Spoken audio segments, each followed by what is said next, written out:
more on this, Manish Chand is joining us, the Editor-in-Chief at the India Rights Network and the CEO at the Centre for Global Insights India, joining us live from New Delhi. So a warm welcome. So let's just break this down. Trudeau has said Canadian intelligence were pursuing credible allegations of a link between Hardeep Singh Nijjar's death and the Indian state. What is your view on this? First of all, it's a very serious allegation.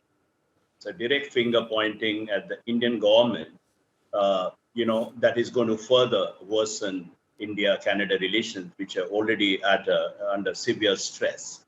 And now the expression credible allegations, what is that supposed to mean? If they have credible evidence, we should talk about credible evidence.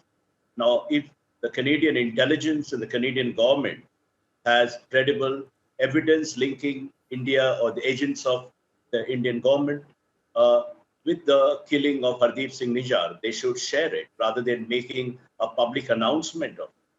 I think the important thing is, why make a public announcement? Obviously, you want to draw, he's making a pitch, and that is the whole problem with this accusation. Because, given the very close relations with India and Canada otherwise, if such an allegation is made in the public and that too in Parliament, it is a serious provocation. It is designed to further, exacerbate tensions. So I'm just really doubting the sagacity of the Canadian Prime Minister. But if there are those allegations, if he feels that, then I believe these allegations should be investigated thoroughly and meticulously.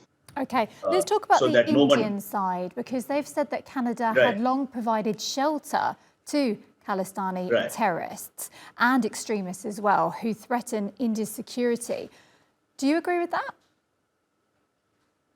Yes, very much. The point is that these are known terrorists, many of them. You see, Khalistan movement, so-called Khalistan, does not have any traction among Indian Sikhs here, living here. They have found, vocal, wealthy supporters outside India. It's in Canada, it's in Australia, in other places. India's Punjab state is a very prosperous state. So coming back to that, these are terrorists. We have intelligence dossier. And the man who's Canada is accusing India of being involved in assassinating, he is involved in several terrorist cases in India. He was allegedly involved in the killing in an attack on an Indian cinema hall in Jalandhar. So there are several cases against him. And you look at the virulence of the propaganda being carried out by them. And it rarely happens. These are the extremists and terrorists who made posters out of Indian diplomats working in Canada. Some of them are also my friends, and they made it was literally a call for their assassination. How do you account for such virulent, uncivilized behavior? It's totally unacceptable in interstate relations. And Canada government, why is it patronizing such people? One would assume that, because without the support from the top, these activities cannot go unchecked. I can understand Canada's point of view. Canada says that, this is their right of freedom of expression, and Canada has a very strong view on freedom of expression and civil liberties and all that.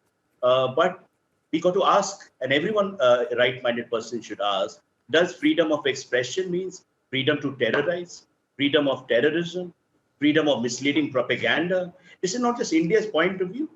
Really, the whole world is suffering from the brunt of terror attacks in one way or the other. And unless it hits a particular region, that region is not quite alert to the terror threat. Okay, so Manish. It is a very sad state of affairs. Yeah. Manish, thank you so much for your point of view. We appreciate you coming on and sharing it with us, the Editor-in-Chief at the India Rights Network and the CEO at the Centre for Global Insights India, live from New Delhi here on TRT World.